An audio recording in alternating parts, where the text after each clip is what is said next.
Bonjour à tous et à toutes, donc bienvenue à cette rencontre en ligne. Je m'appelle Fanny Braun et je travaille pour Arte Éducation, c'est le service pédagogique de la chaîne Arte. Cette rencontre fait partie du projet pédagogique Lutter contre les discriminations avec Amnesty International France. Et je suis très heureuse d'accueillir nos intervenantes, nos trois intervenantes qui travaillent toutes les trois pour Amnesty International France. Notre première intervenante, c'est Ursula Follner. Vous êtes co-responsable de la commission des personnes déracinées d'Amnesty International France. Et cette commission a pour rôle de faire circuler l'information autour des questions liées aux personnes réfugiées et migrantes. Je ne vais pas rentrer dans le détail parce que c'est vous la spécialiste. Et la deuxième intervenante, c'est Isabelle Génoc. Vous êtes co-responsable de la commission des droits de l'enfant d'Amnesty International France. Et donc, le but de cette commission, c'est de promouvoir et faire connaître la Convention internationale des droits de l'enfant. Et je sais que certains élèves, certaines classes ont travaillé avec cette convention et qu'il y a aussi des questions sur cette convention. Donc, le focus de cette rencontre, c'est bien sûr toutes les discriminations, mais avec un focus sur le droit des mineurs non accompagnés. Donc, n'hésitez pas à poser des questions aussi sur cette thématique. Donc, bienvenue aux classes qui sont là, les classes qu'on voit, les classes qui participent aussi, sont camarades, aux enseignants, enseignantes. Je passe la parole à nos intervenantes, à nos invités aujourd'hui. Bienvenue. Merci beaucoup. Bonjour à toutes et tous et merci de nous donner l'occasion de présenter cette thématique qui nous tient à cœur. Alors, avant d'aller vers les mineurs non accompagnés, je voudrais mettre ça un peu dans le contexte du droit d'asile. La Déclaration universelle des droits de l'homme de 1948 reconnaît le droit d'asile comme universel et inconditionnel. Donc, les réfugiés, ce sont des personnes qui ont obtenu le droit d'asile. Avant, ce sont des demandeurs d'asile. Leur statut est défini dans la Convention de Genève de 1951. Ce sont des personnes qui étaient obligées de fuir leur pays parce qu'ils y étaient persécutés. Pour différentes raisons. C'était très cadré dans la Convention de Genève. Et donc là, ça s'applique à toute personne, il n'y a pas d'exclusion. Et la Convention de Genève, et ça c'est vraiment important, interdit le renvoi des réfugiés dans des pays où ils pourraient être persécutés. Ça s'appelle le principe de non-refoulement. C'est très important, on va en reparler. Par ailleurs, les États sont obligés d'accueillir les réfugiés. Ils doivent les loger, les nourrir, leur apporter des soins si nécessaire, leur apprendre la langue, leur donner les informations juridiques nécessaires pour faire reconnaître le statut de réfugié. Et pour les enfants, ils doivent être scolarisés. Donc ça, c'est une obligation des États. Parmi les personnes déracinées, donc qui ne sont pas forcément que réfugiés, mais toutes les personnes qui sont forcées de quitter leur foyer, c'est à peu près 110 millions dans le monde actuellement, 40% sont des mineurs. Parfois avec leur famille, parfois seuls, parfois les familles les envoient pour assurer la survie de ces enfants. Il y a des enfants qui sont orphelins, il y a des enfants qui ont vu leurs parents se faire tuer devant leurs yeux. Donc, ce sont souvent des enfants extrêmement traumatisés par tout ce qu'ils ont vécu dans leur pays, la fuite, et puis ensuite le trajet dont je vais parler ensuite. Donc, on va expliquer un petit peu la situation des mineurs isolés. Et donc, puisqu'on va parler de ces cas de personnes exilées. Donc, ce qu'il faut savoir, c'est que donc, un mineur isolé, c'est avant tout un enfant. C'est un être humain de moins de 18 ans. Et qu'en tant qu'enfant, il a des droits spécifiques qui sont définis dans la Convention internationale des droits de l'enfant. Je pense que vous en avez déjà entendu parler. Ici, on va utiliser plusieurs termes pour dénommer les mineurs isolés étrangers, parce que vous allez le retrouver, les MNA, mineurs non accompagnés, mineurs isolés, MENA, mineurs étrangers non accompagnés. Pour ma part, je préfère utiliser mineurs isolés étrangers parce que les mineurs dont on va parler aujourd'hui, c'est leur statut d'étranger qui va faire qu'ils ne peuvent pas bénéficier de leurs droits. Alors, concernant la loi, ce que dit la loi par rapport aux mineurs isolés étrangers, eh bien, il y a une chose qui est très simple à savoir, c'est que on n'a pas à se poser de la question de savoir s'ils sont réfugiés, s'ils peuvent bénéficier du statut de réfugié ou pas. Un mineur isolé, à partir du moment où une personne est mineure et isolée, eh bien, cette personne doit être protégée et doit être protégée par les États. Quel que soit son statut, qu'il soit français ou étranger, tous les textes de loi disent qu'un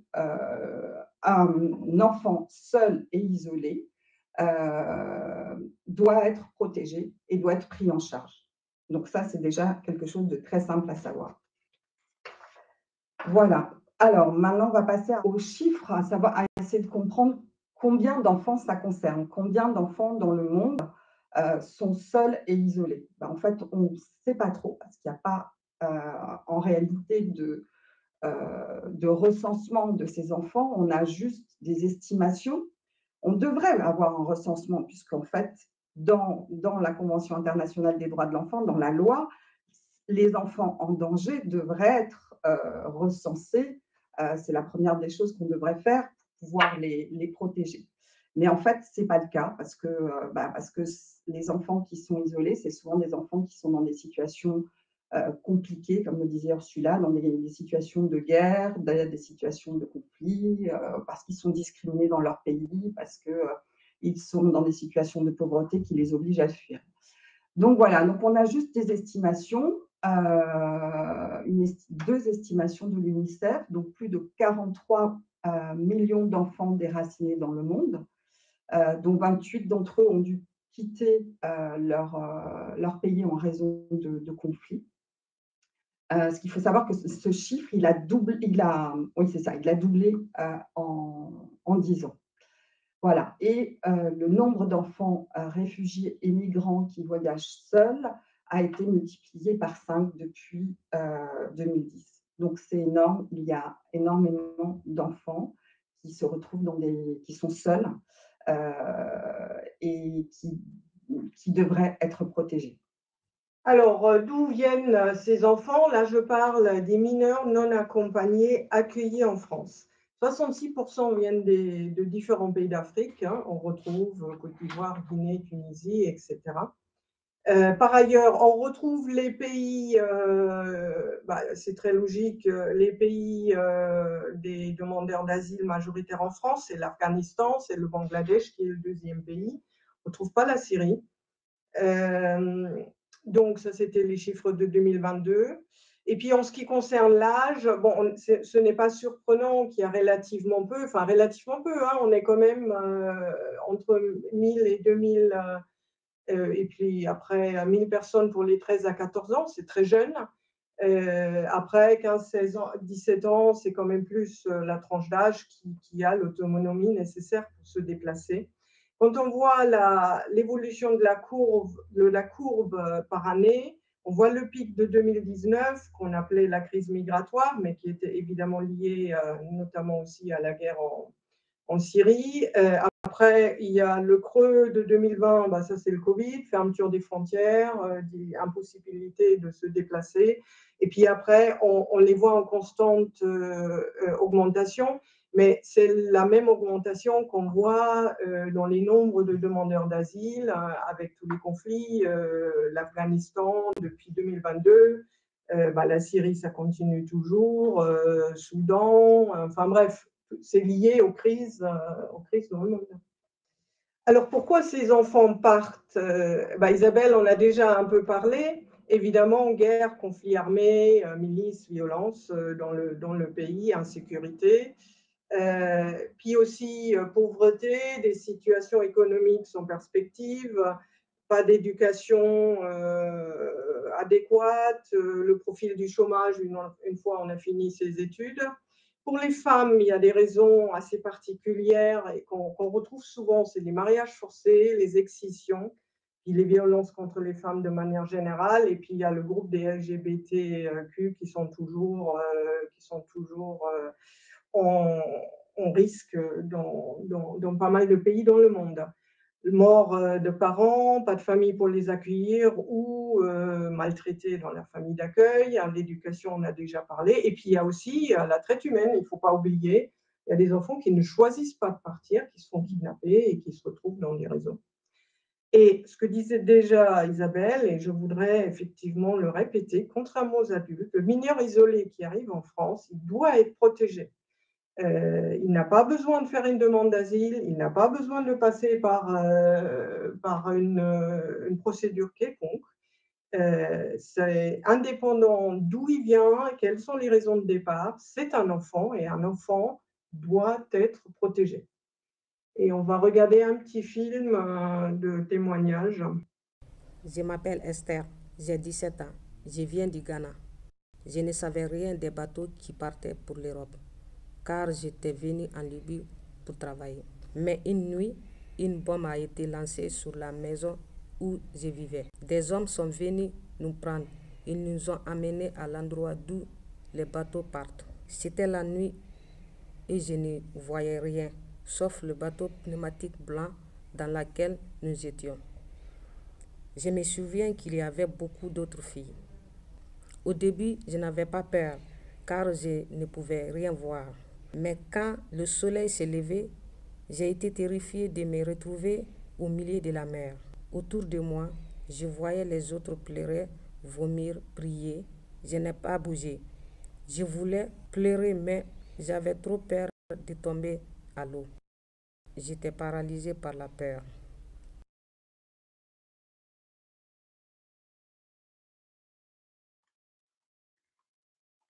Voilà, donc c'est un film de SOS Méditerranée. Je vous invite d'ailleurs de regarder le site, il y a de très belles informations sur le sujet et d'autres témoignages. Alors, sur le trajet, donc voilà, le trajet, il est évidemment très risqué, vol, travail forcé, esclavagisme, enlèvement, extorsion, torture, privation de nourriture, privation de soins. Ce que je vous montre là, c'est les chiffres des morts sur les routes, les chiffres qu'on connaît. C'est comme pour le nombre des mineurs non accompagnés, malheureusement, il y a beaucoup d'endroits où on ne sait pas, en fait. Ce qu'on voit, donc ça, c'est adultes et enfants confondus. Donc, durant les 9 ans, à partir de 2014 jusqu'à 2023, il y a eu plus que 60 000 morts documentés, dont 29 000 dans la Méditerranée. Donc, c'est vraiment la route, le trajet le plus meurtrier d'immigration, suivi par l'Afrique. Là-dedans, on trouve le Sahara, la Libye, mais c'est probablement largement sous-documenté. Donc, là, on voit sur la carte, on voit les routes des différents pays africains. Ça va vers la Libye et après, il y a le trajet vers Lampedusa, l'Italie. Donc, le Sahara, déjà, il y a la géographie, il y a le soleil, le manque d'eau, la difficulté de se procurer de la nourriture, l'ensoleillement. Donc, c'est extrêmement meurtrier et se rajoute à ce risque de géographie aussi le risque de l'instabilité politique, de la violence que subissent les exilés sur cette route. Et ça, ce ne sont pas uniquement les passeurs, ce sont aussi des gardes frontières, des milices, de la police, parfois d'autres migrants. Donc, on va en reparler, mais c'est une très grande insécurité. 8 adolescents sur 10 ont dit avoir été victimes d'exploitation. 2 fois plus que les adultes, parce qu'évidemment, plus on est vulnérable, plus on subit ces violences. La Libye. Alors, la Libye est un pays, je ne sais pas si vous savez, si vous avez travaillé là-dessus, mais c'est un pays où il n'y a pas de gouvernement. C'est un pays qui est coupé en deux, et à l'intérieur des deux parties de la Libye, c'est la loi de la milice, des milices, c'est la loi du plus fort. Donc, c'est déjà une insécurité pour tous les gens qui sont dans le pays. Mais là encore, évidemment, les personnes les plus vulnérables sont touchées en premier, femmes, minorités, mineurs, personnes migrantes. Donc, la traversée de Libye, il y a une détention quasi systématique dans des prisons officielles, parfois subventionnées par la communauté européenne, mais aussi dans les officieux, qui sont gérés par des milices. Là-dedans, il y a torture, viol, marché d'esclaves, exploitation, extorsion. On envoie des petits films de torture à la famille pour avoir de l'argent. Amnesty estime qu'il y avait à peu près, à fin 2022, 4000 personnes détenues en Libye. Donc, la plupart des traumatismes ont eu lieu en Libye. C'est vraiment là qu'il y a les plus d'exactions. Et c'est là aussi pourquoi ils se lancent sur la Méditerranée, parce que c'est vraiment le désespoir de pouvoir quitter la Libye. Ça y joue beaucoup. Et là, il y a le deuxième film donc, qui parle de la Libye. Je suis Majdi, j'avais 15 ans quand j'ai quitté le Soudan, le pays où je suis né. Dans le centre de détention libyen, il y avait une cinquantaine d'autres personnes enfermées, des Éthiopiens, des Érythréens, des Soudanais, des personnes qui viennent du Bangladesh. On n'avait presque rien à manger. Quand un nouveau prisonnier arrivait, il était torturé pour obtenir le numéro de sa famille. Si la famille ne répondait pas ou ne pouvait pas payer la rançon, il nous frappait. Moi, j'avais perdu les miens. Alors j'ai donné le numéro d'amis. Les kidnappeurs leur ont demandé 2500 dinars en échange de ma libération. Ils ont réussi à obtenir cette somme en mai. Et grâce à eux, j'ai pu sortir de cet enfer. Nous sommes restés 2 jours sur la mer avant d'être repérés par l'Aquarius, le bateau de SOS Méditerranée. Certains n'ont pas pu attendre. Ils ont plongé pour rejoindre les secours. Nous avons eu beaucoup de chance.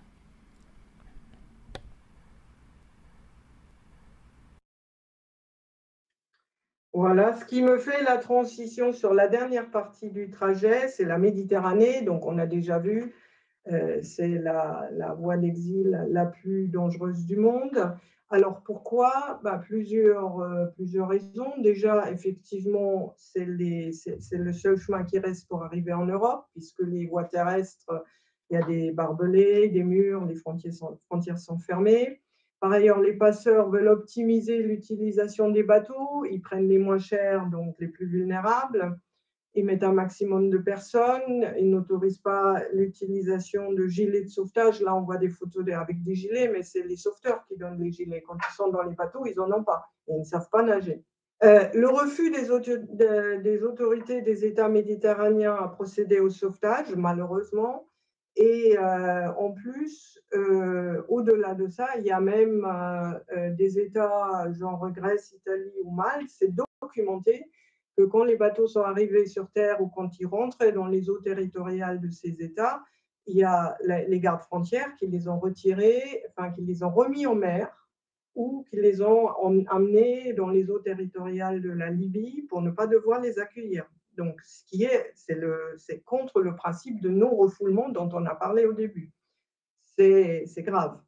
Et puis, par ailleurs, il y a une politique d'entrave, par exemple, d'interdire aux ONG qui font le sauvetage aux mers, genre SOS Méditerranée, Médecins sans frontières, de débarquer les réfugiés dans leur port ou les forcer à aller dans des ports très loin. Donc, pendant le trajet, ils ne peuvent pas sauver d'autres personnes dans ce trajet aller, trajet retour, voilà. C'est tout ce que je voulais dire de mon côté sur le trajet. Merci. Alors, moi, je vais vous parler de la situation des mineurs isolés étrangers quand ils arrivent en France. Alors, comment ça se passe pour eux une fois qu'ils ont parcouru tout ce parcours, fait tout ce parcours migratoire? Quand des jeunes étrangers arrivent en France, Eh bien, il faut qu'il se présente dans un centre d'accueil pour les mineurs isolés étrangers, dédié aux mineurs isolés étrangers. Donc, c'est pas la même chose pour un mineur isolé français et un mineur isolé étranger. Donc, pour les mineurs isolés étrangers, il y a des centres d'accueil dédiés qui sont dans à peu près tous les départements et qui dépendent de l'aide sociale à l'enfance, l'ASE. Donc, l'aide sociale à l'enfance, en fait, c'est une institution qui s'occupe des enfants en danger et qui est censée les recueillir, les protéger, subvenir à leurs besoins. Donc voilà, un jeune isolé doit trouver ce centre d'accueil, donc qui est départemental dans son département. Donc quand il arrive à Paris, par exemple, ou en Haute-Garonne, il va chercher ce centre, il se présente et il dit voilà, je suis mineur, je suis isolé et je demande à être pris en charge. On va lui donner un rendez-vous et 2 ou 3 jours plus tard, donc pendant tout ce temps, il est quand même encore à la rue, on va lui donner un rendez-vous et on va lui proposer, on va lui faire une évaluation sociale, ce qu'on appelle. Et donc, pendant 1 heure et demie, il va être interrogé par différentes personnes, des éducateurs, des psychologues, etc. Et il va devoir expliquer tout son parcours. Donc, pourquoi il est parti, depuis combien de temps, quel pays il a traversé, quelles étaient les raisons de son départ, s'il a été scolarisé ou pas, que faisaient ses parents, pourquoi il est venu, s'il a des documents, des papiers d'identité, ces papiers seront examinés. Donc, voilà. Donc, il va avoir à raconter toute son histoire, malgré les traumatismes qu'il a pu vivre, et expliquer et en fait prouver qu'il est seul, qu'il est mineur et isolé. Et en fait, ce qui se passe, c'est que donc voilà, sa vie, elle va se jouer en 1 heure et demie de temps. Et ce qu'il faut savoir, c'est que dans certains départements, près de 40 à 80% des jeunes qui se présentent mineurs et isolés sont rejetés du dispositif. C'est-à-dire qu'on considère qu'ils ne sont soit pas isolés, soit pas mineurs. Alors voilà, donc ça fait, si on tient compte des chiffres, alors oui, voilà, je voulais juste vous dire, là, ce que vous voyez, là, c'est l'espèce de tableau, là, c'est le parcours administratif d'un mineur isolé, tout ce qu'il aura à faire pour être pris en charge par l'aide sociale à l'enfance. Donc, c'est quand même très compliqué. Donc, voilà. Si on tient compte des chiffres de l'aide sociale à l'enfance, en France, on a à peu près 14 000, autour de 14 000, 14 500 jeunes qui sont pris en charge par l'aide sociale à l'enfance, donc ils sont dans des foyers, qui sont pris en charge. Mais en fait, ce qui se passe, c'est qu'il y a énormément de mineurs isolés qui sont rejetés du dispositif, d'une prise en charge, et qui sont remis à la rue, et qui vivent à la rue en France. Et selon les associations, on ne sait pas exactement combien ils sont, parce qu'en fait, ils se déplacent d'une ville à une autre. Ils n'ont pas été pris dans un département, ils essaient d'aller dans un autre, même si maintenant, il y a des règles qui ont été mises en place pour qu'ils ne puissent pas se présenter dans plusieurs départements. Enfin bon, voilà, c'est des jeunes qui sont livrés à eux-mêmes. Et alors, je vais vous expliquer pourquoi ces jeunes sont rejetés des dispositifs. Pour être pris en charge, il y a 2 choses. Soit vous êtes, donc vous devez être mineur, donc vous devez prouver que vous êtes mineur et vous devez prouver que vous êtes isolé.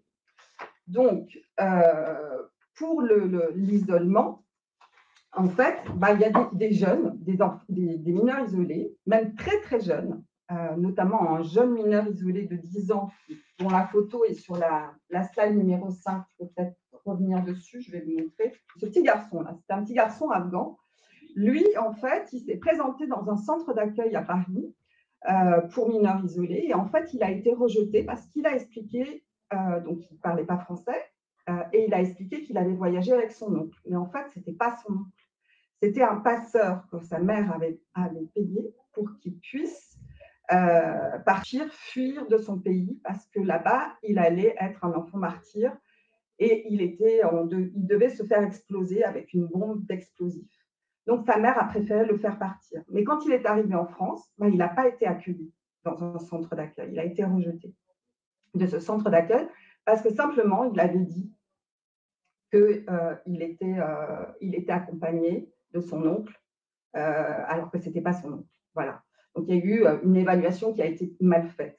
Donc, ça, c'est pour l'isolement. Donc, il y a même des enfants très jeunes qui sont considérés comme n'étant pas isolés.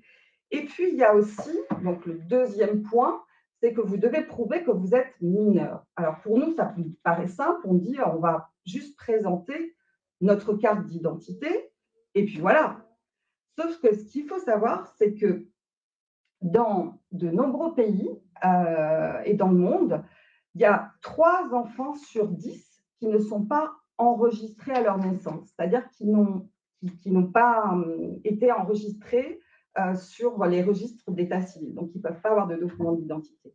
Et quand ils sont enregistrés, en général, ils n'en ont pas. Nous, ça nous paraît évident, on a soit un passeport, soit une carte d'identité, mais dans de nombreux pays, il n'y a pas ça. Donc, les jeunes ont simplement, quand ils ont été enregistrés, un acte d'état civil. Mais sur leur acte d'état civil, vous avez dû en voir, il n'y a pas de photo. Donc, quand ils vont dans les centres d'évaluation de minorité et d'isolement de l'aide sociale à l'enfance, on leur dit, oui, bon, tu as bien un acte d'état civil. Bon, peut-être qu'il est bon, cet acte d'état civil, mais il n'y a pas de photo, donc il n'y a rien qui me prouve que c'est toi. Et donc, ils sont rejetés.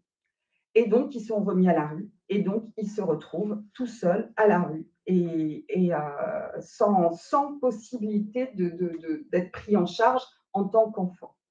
Et en plus, pour eux, ce qu'il faut savoir, c'est que c'est un peu la double peine.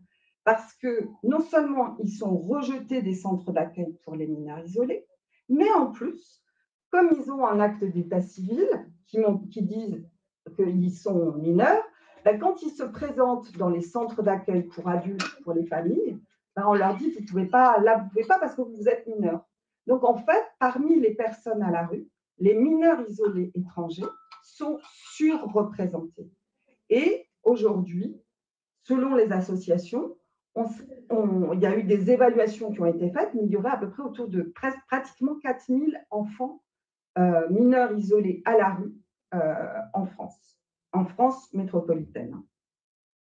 Donc, en fait, ces enfants, ils sont exclus de partout parce qu'ils sont dans un espèce de vide juridique, parce que leur identité d'enfant, elle est déniée. Et ce qu'il faut savoir, c'est qu'ils ne sont considérés ni comme des enfants, ni comme des adultes. Et donc, ils n'ont aucune existence légale. Et c'est comme si c'était des fantômes. Et toute cette situation que je viens de vous décrire là, donc voilà, donc ça, là, ce que vous voyez sur la photo, c'est des jeunes, ça c'était à Calais en France, dans le nord de la France. C'était des mineurs qui vivaient sur le campement de Calais, enfin sur un campement après le démantèlement, qui vivaient dehors, sous la neige. Là, c'est des jeunes qui sont à Paris, donc il y a des mineurs et des adultes aussi, donc ils vivent avec des adultes, et ils sont contraints de dormir sur des matelas que les associations leur fournissent et que régulièrement la police leur enlève. Donc tout ça parce que leur identité d'enfant est déniée. Et donc, en fait, parce que cette identité est déniée, ça leur enlève tous les droits. Le droit à l'identité, c'est un des droits les plus importants parce que je dirais que c'est celui qui va conditionner tous les autres. Si votre identité n'est pas reconnue, votre identité d'enfant ou d'adulte n'est pas reconnue, vous ne pouvez accéder à aucun droit. Et donc, vous ne pouvez pas être protégé, par exemple, en France. Ces jeunes, parce qu'ils ne sont pas reconnus en tant qu'enfants, parce que leur identité n'est pas reconnue, ils vivent dans des conditions de vie qui sont déplorables. Ils ne peuvent pas être scolarisés ou très difficilement par le biais des associations. Ils ne peuvent pas accéder aux soins. Par exemple, un enfant qui se présente et qui a besoin de soins importants dans un hôpital, on ne pourra pas l'opérer parce qu'il faut qu'il y ait une autorisation parentale et il n'a pas de parents. Donc, comment on fait ? C'est des choses ça entraîne énormément de violations des droits, de ne pas reconnaître le droit de ces enfants. Et en plus, l'État français, donc, d'une part, nie l'identité de ces enfants, parce que même quand ils ont des documents d'identité, leur identité est déniée, mais en plus, il devrait leur permettre, puisqu'il ne reconnaît pas leur identité, il devrait leur permettre, parce que ça aussi c'est inscrit dans le droit, de reconstituer leur identité en leur permettant d'aller récupérer des documents qui prouvent leur identité. Pour n'importe quelle personne au monde, le droit à l'identité, c'est un droit fondamental, et si vous en êtes privé à un moment donné, eh ben, les États doivent vous permettre de reconstituer votre identité. Donc ces enfants, c'est vraiment pour eux, on les condamne à vivre comme des fantômes. On les condamne c'est comme si on voulait qu'ils se dissolvent dans nos villes. On ne leur donne aucune existence. Voilà. Donc, heureusement que des associations leur viennent en aide. Du coup, ces enfants qui sont livrés à eux-mêmes, en fait, qu'est-ce qui se passe? Ils vivent dans la rue. Et souvent, ils sont pris dans des réseaux de traite d'êtres humains. Ils sont contraints de commettre des délits. Ils tombent dans la drogue. On va les obliger à vendre des produits de contrefaçon. On va les obliger à se prostituer. Donc, ils sont vraiment dans une errance et dans un état psychologique très, très grave. Et souvent, donc, ils se déplacent. Ils essaient de fuir, de continuer leur parcours migratoire parce qu'ils n'ont pas été pris en charge en France. Donc, ils essaient de passer en Angleterre et ils vont se mettre encore en danger parce qu'ils vont essayer de passer en montant dans des camions ou en traversant la Manche sur des bateaux et ainsi de suite. Donc, voilà, toutes ces situations entraînent des disparitions d'enfants, c'est-à-dire des enfants qui, à un moment donné, sont enregistrés, se sont présentés dans un centre d'accueil en disant « voilà, moi, je suis mineur isolé étranger », et puis ils disparaissent. Et il y a quand même, selon Europol, 18 000 enfants et adolescents étrangers qui ont disparu en Europe entre 2018 et 2020. Ça fait 17 enfants migrants qui disparaissent tous les jours, dont on ne sait pas du tout ce qu'ils sont devenus. Comme le petit Afghan dont je vous parlais là, tout à l'heure, qui avait 10 ans, qui a demandé à être pris en charge, et ce petit garçon, à un moment donné, il a été recueilli par une association à Paris, mais il voulait rejoindre son frère en Angleterre, et il est parti à Calais. Il a été pris en charge à Calais dans une structure, mais finalement, il s'est échappé, il s'est enfui. On n'a jamais plus entendu parler de lui, on ne sait pas ce qu'il est devenu. Donc voilà la situation des mineurs isolés en France. Heureusement qu'il y a des associations qui leur viennent en aide, qui les aident, qui font de l'aide alimentaire, de l'aide vestimentaire, de l'accompagnement juridique pour qu'ils puissent être reconnus mineurs. Parce qu'en fait, quand il y a eu une décision de l'aide sociale à l'enfance,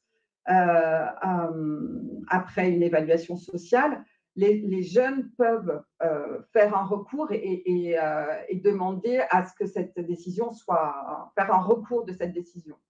Et en fait, ce recours, ils doivent le faire devant un juge pour enfants. Donc, c'est un peu bizarre parce que quand même, ils ont été rejetés parce qu'ils sont considérés comme adultes, mais ils doivent faire un recours devant un juge pour enfants pour faire valoir qu'ils sont bien des enfants. Donc, c'est un peu bizarre.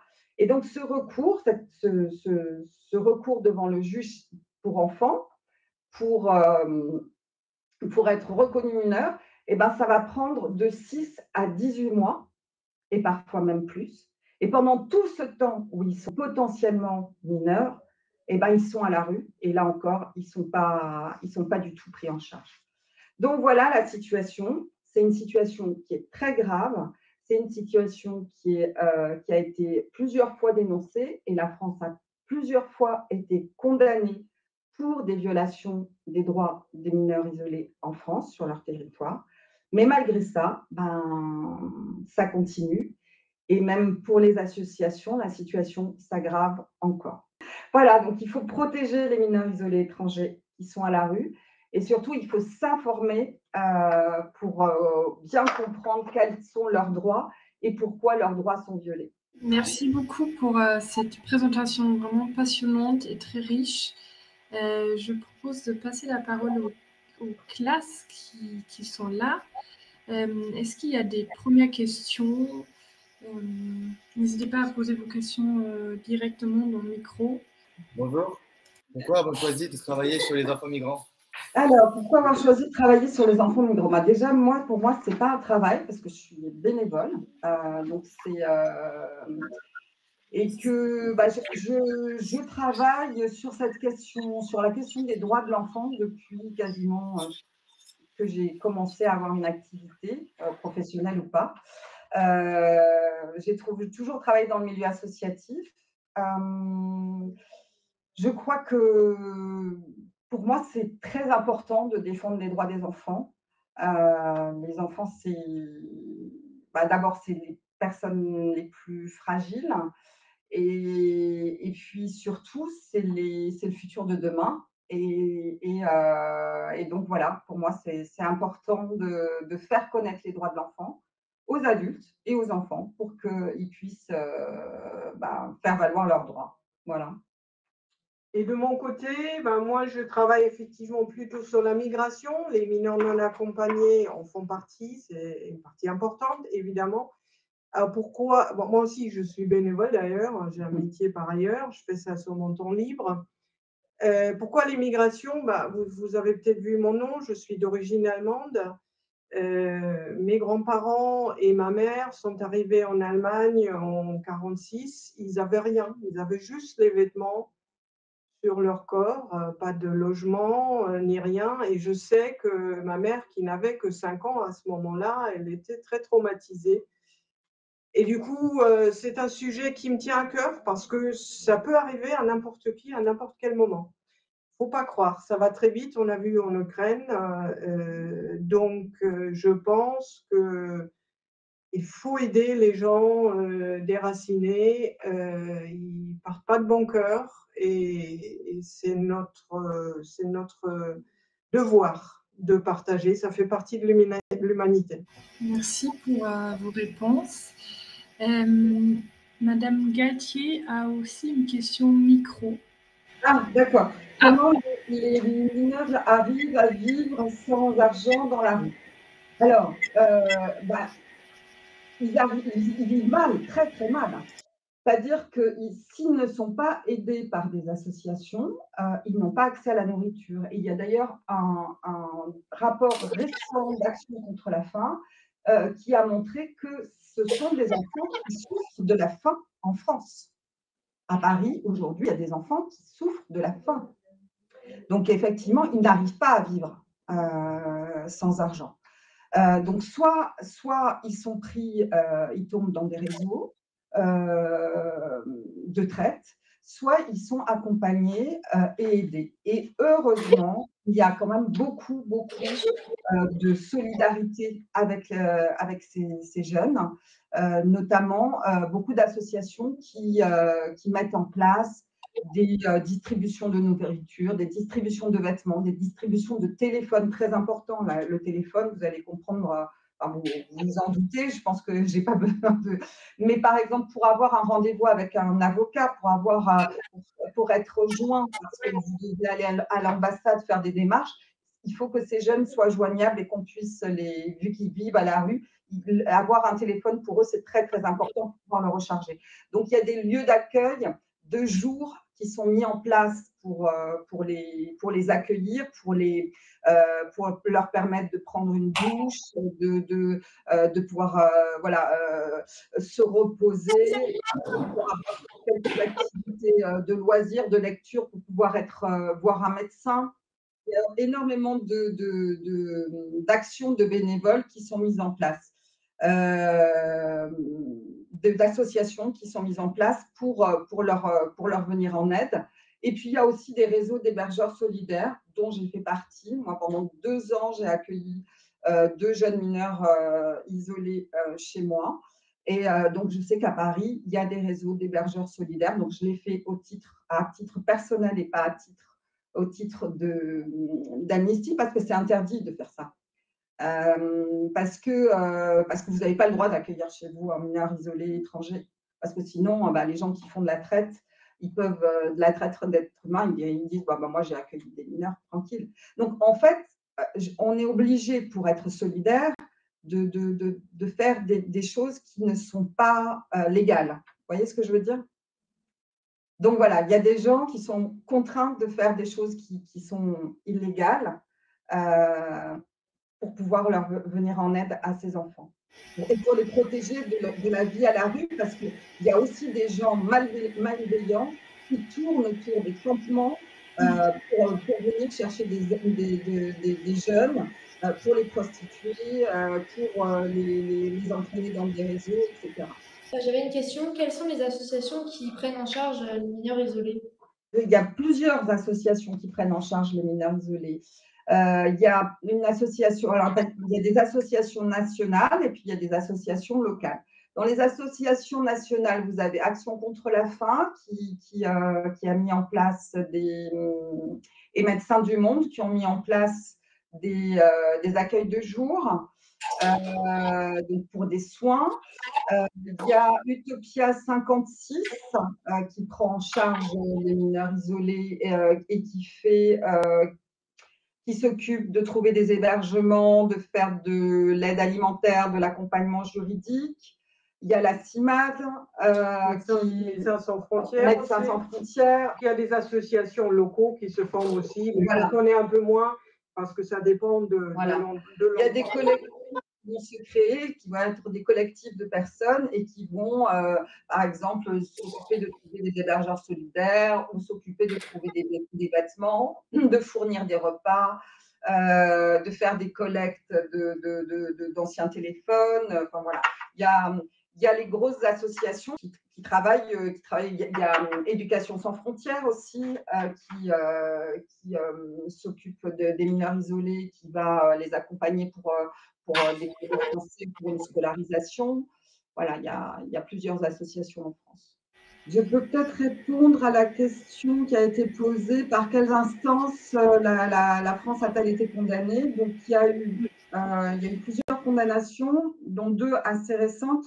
En 2019, la France a été condamnée par la Cour européenne des droits de l'homme sur la condition des mineurs isolés. Et dernièrement, en 2023, elle a été condamnée par le Comité des droits de l'enfant des Nations Unies. D'accord? Et je vais vous expliquer sur quoi précisément. Ah oui, et 27 associations ont saisi dernièrement le Conseil d'État pour contraindre les autorités françaises à mettre le dispositif de mise à l'abri et d'évaluation des mineurs isolés étrangers en conformité avec les exigences de la Convention internationale des droits de l'enfant. Donc, c'est exactement, précisément, donc pas seulement sur l'enfermement, pas seulement sur le fait de laisser des enfants à la rue, sur la question de la prise en charge et de l'évaluation qui est faite des enfants, qui est faite de façon tout à fait arbitraire par l'aide sociale à l'enfance. Donc voilà, il y a eu plusieurs condamnations sur des cas précis et aussi de manière générale sur comment dire la prise en charge et les défaillances dans la prise en charge de ces mineurs isolés par l'aide sociale à l'enfance. Il y avait une question aussi de Madame Vanache. Qu'est-ce qui vous a le plus marqué ou choqué dans votre travail? Il y en a beaucoup. Enfin, franchement, quand on s'occupe de migration, il y a beaucoup de choses choquantes. Ce que je trouve le plus choquant quand même, à la fin de la fin, c'est quand je vois qu'il y a de la torture, dans les pays européens. Donc, qu'il y a de la torture en Libye, c'est très choquant. Mais que des réfugiés à la frontière entre la Biélorusse et la Pologne se font torturer dans les prisons en Pologne, je trouve que c'est très, très, très choquant. Je trouve aussi très, très, très choquant le manque de sauvetage en mer sur la Méditerranée, qui est aussi une politique européenne. En fait, je suis d'autant plus choquée quand ça vient de chez nous, quand c'est la politique de l'Europe, de la France. qui rajoute à ces difficultés.